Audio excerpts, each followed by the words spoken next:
ekan. Uch barakalla. 8 ga 1. Barakalla, buni ham yaxshi eslab qolibsiz. Lekin ichimizda ayrim o'quvchilarimiz hali 9 ni yozish qoidasini bilishmaydi, chunki yangi kelishgan. Oldingi kelgan o'quvchilarimiz bilishadi. Yangi o'quvchilarimiz uchun 9 raqamini yozishni yana bir marta ko'rsatib qo'yaman. Ular uchun yangi o'rganish, siz uchun esa takrorlash bo'ladi. Demak, bu sizni yozuv kadagingiz. Yozuv kadagining yuqori qismiga yarim oyni to'ldiramiz. Ha, ikkinchi element esa ilmoqcha. Endi bu ikkita elementni birlashtiramiz. Yarim oyni to'ldiramiz. Ilmoqcha. Havo mashqini o'tkazamiz.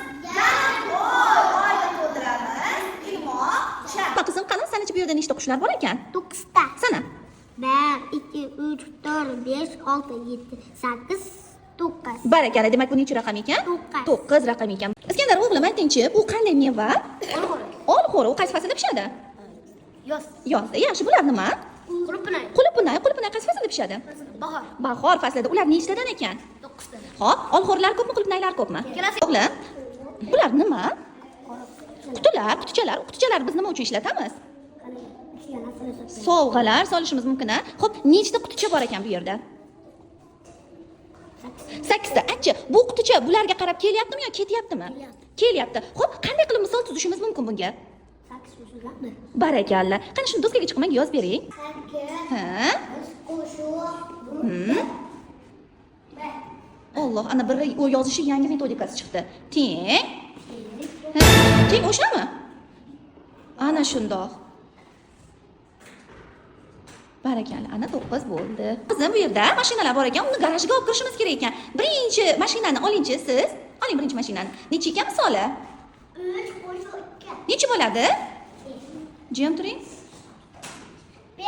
Barakalla. 5 raqamli nimaga olib kirishimiz kerak uni? Tagiga yopishtirib qo'ying. Ana shunday. Barakalla. Navbatdagi mashinani tanlang. 3 qo'shuv 3 mashinasi. Yaxshi. Oling mashinangizni. Xo'p, qaysi garajga borishingiz kerak? 6 raqamli garajga. Juda ham yaxshi. Mashinamiz Abdulhakim necha ekan? 5 qo'shuv 4. Necha bo'ladi o'g'lim?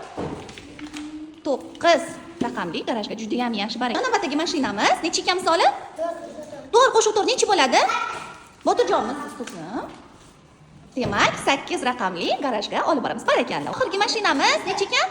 Ha, 4 qo'shuv 3. Necha raqamli garajga boradi? Barakalla. Qaysi garajga borasiz? 7. Tagiga yopishtirib qo'ying. Barakalla. Ana mashinalarimiz o'zini nimasini qani bu yerda ajoyib topshiriq beribdi. 2 bo'lgani uchun 2 taka deb bo'yapti o'g'lim. Bu yerda 4 bo'lgani uchun 4 taka deb bo'yapti. Xo'p, seni misolingda 4 yozib qo'yib, demak sen nechta taka deb bo'yasan bu yerda? Nechta? 4 tani yaxshi. Xo'p, bu yerda necha yozibdi? 3. Shuning uchun nechta taka bo'yasan? 3 tani. Xo'p, aytingchi, 4 taka deb bo'yasang ko'proq bo'ladimi, 3 taka deb bo'yasang ko'proq bo'ladimi? Barakalla, 5 ta. Usmon nechi bu? 6. Yaxshi, senga 1 2 3 4 5 6 ta qalam berdi. Endi Usmon, shu qalamlaringni yarmini menga bera olasanmi? Yarmini. Senda ham, menda ham bir xilda bo'lish kerak. Qani yarmini berchi? Yo'q, qalamlaringni yarmini ber menga. Yarmi. Xo'p, senda nechta qalam bo'ldi? 3 ta. Mendachi? 3 ta. Demak, 6 sonning tarkibi necha bo'lar ekan? 3 ta. Qo'shilgan 3. Demak, bu yerga necha yozar ekanmiz? Ikkita bir xil sondan tarkib topsin deyapti. 3. Ha, 3 qo'shilgan 3 necha bo'lar ekan? 6 bo'lar ekan. Voy, 3 ahvolini nima deb o'rgatuvdi? Beli bukilgan iloncha. Yozib qo'ying. Chiroyli qilib.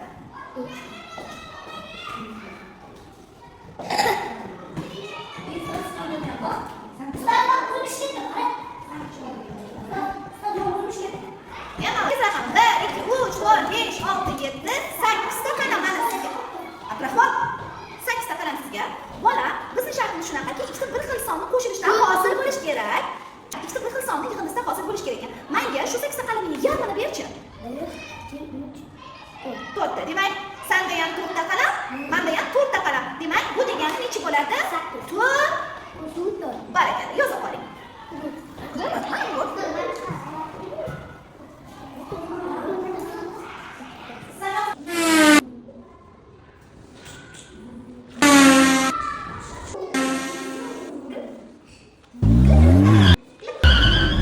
Молодец, 5 tashla.